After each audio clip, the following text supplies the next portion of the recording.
So today's video is going to take on the issue of short selling. Should it be banned? Is there any point in banning short selling? And I'm going to argue that no, there isn't. In fact, it does much more harm than good. But first of all, what is short selling? That's quite a good question, because actually there are quite a few ways you can bet on prices falling. And that's the basic thing to remember. Someone who claims to be short in the market or short selling is basically betting on something, whether that be a share, a commodity, or whatever it happens to be, falling in price. Whereas of course normally most investors reckon they'll buy something cheap and sell it more expensive. But if you think about it, you could also make money in theory by selling something at a high price if you could then buy it back later for less. That's also a profit. So worth bearing in mind that in a financial market there are in theory two ways to make money. If I buy something for say £10 and later sell it for 100, then I make a profit of 90. But if I could do that first and then buy it back for 10, I'd also make a profit of 90. And short selling essentially is the way that in the market you can do one before two. Sell something before you buy it. Okay, how's it work? Well, first of all, let's take a look at short selling of shares. Now, there are other ways to bet on prices falling, but we'll worry about those in a moment. The one the regulator's focusing on is what's called short selling of shares. So what is that? Now, the bogeymen in the financial markets at the moment are hedge funds, and they are in some way what the regulator's trying to target. So let's do an example involving a hedge fund as the short seller, the crook, if you like, the person who should be banned and outlawed for trying to do something devilish like short sell, bet on falling prices. And we need someone who's going to lend them the shares they're going to short sell. That would be a pension fund normally, via a custodian such as say State Street. Now I'm going to simplify this example. You're not going to get a degree course out of this morning's video. It's going to be the basic principles, and I make no apology for the fact I'm simplifying how the mechanics of a short sale work just to illustrate the point and get to the main point, which is why banning it doesn't really make much sense, especially not the way it's been done by the European regulators. Right, so what is a short sale? Well, let's put two players in. Let's have a hedge fund and let's have a pension fund.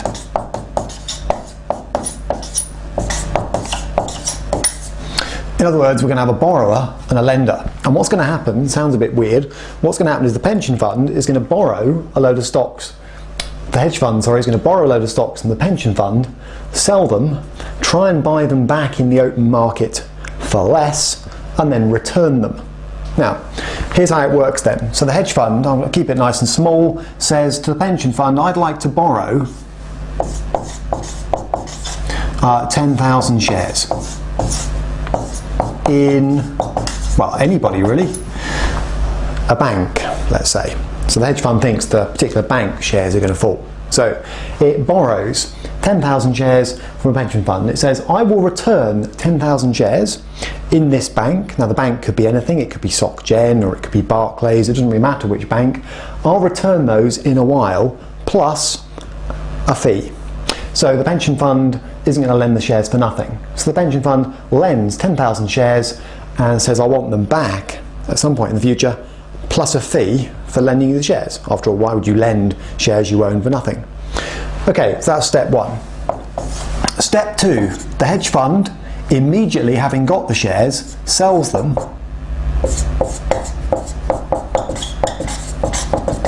for, let's say, £2 each. Now, where is it selling these shares at £2 each? The answer is in the stock market. Okay, so it's doing a sale transaction to sell 10,000 shares at £2 each.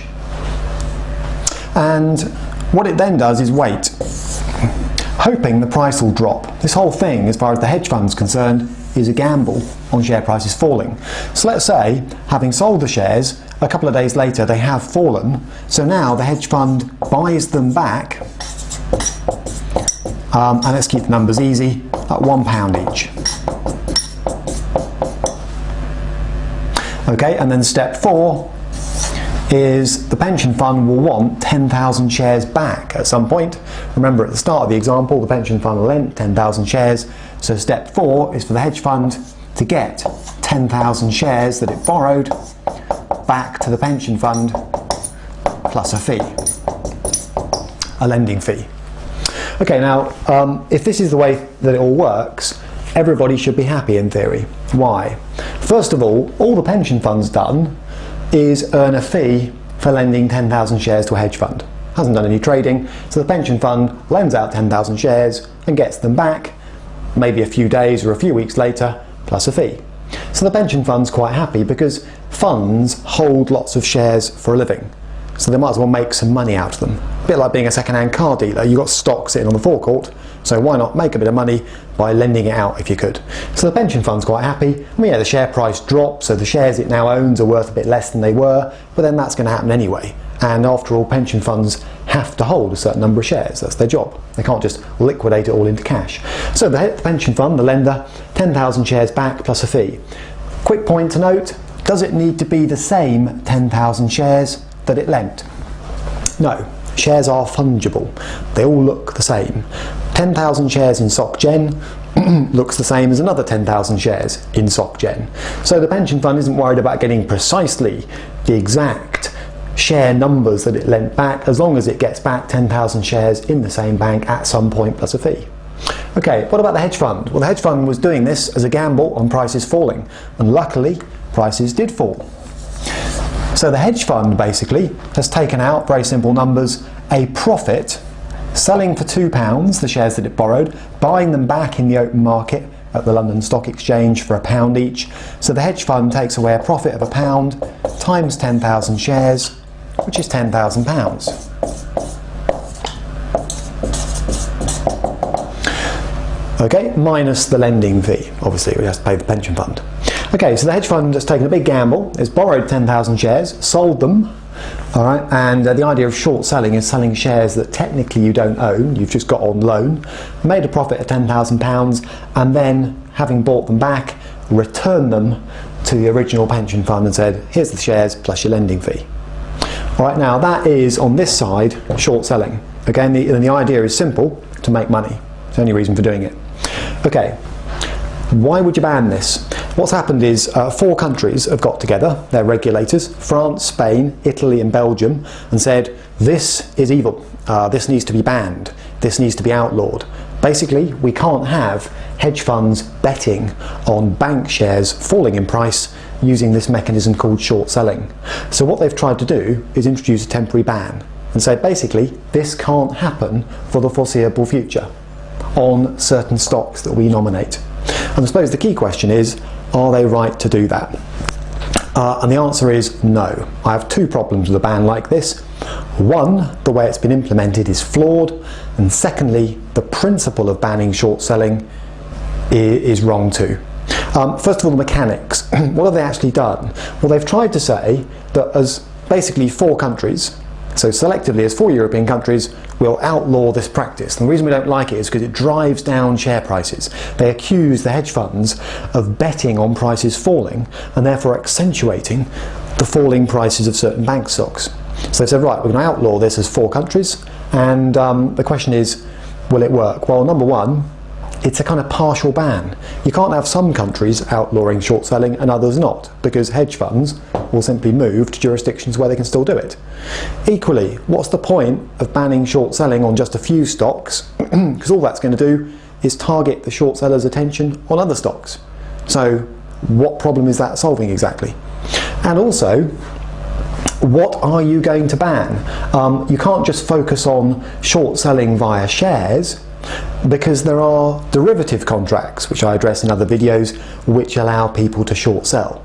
Without going off on a tangent on this video, I want to stick on the theme, there are derivative contracts, futures, options and swaps and so on, spread bets that allow people to bet on share prices falling. So the question then becomes, is it enough to just ban short selling of shares in the way I've suggested here, or do you need to widen the ban, and if so, to cover what?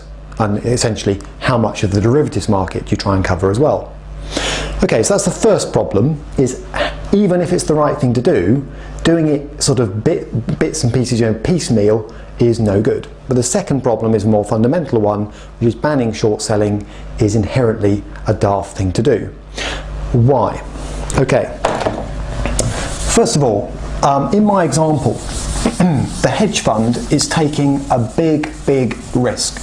Short selling is risky, all right? And if it backfires, the people that do it pay a heavy penalty potentially. Imagine my last example had gone wrong for the hedge fund. So, same facts. I'm a hedge fund. I borrowed 10,000 SocGen shares from a pension fund, agreeing to return them in a few days' time plus a fee. I then sell them on in the open market, gambling that prices fall. They don't. The share price doubles from £2 when I sell to £4 by the time I've got to buy them back, because the pension fund wants them back. So my lender wants the shares back.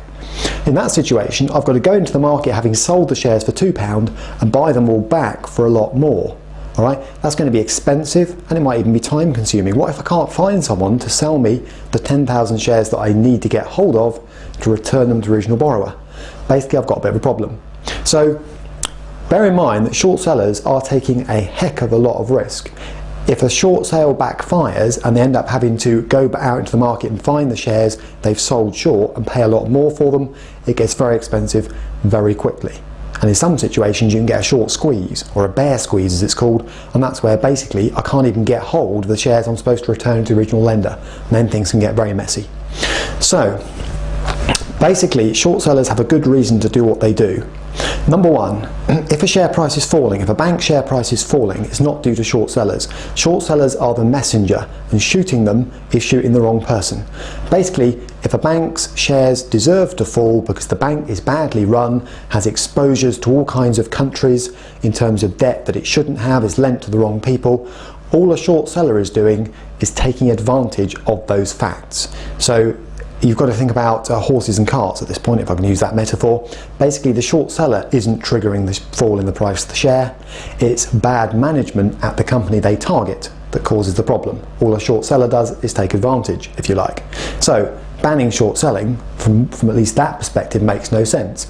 Secondly, if you ban an activity that lots of people use in the market as a trading tool, you reduce the number of trades, and bizarrely you increase volatility. Right, so far from decreasing volatility, by taking out short sellers, players in the market, you actually increase it. So it can have exactly the opposite effect, the one you intend. And let's be specific here. What is the point of a short selling ban? It's to stop share prices falling. Does it work? No. Let's look at a recent example in the UK.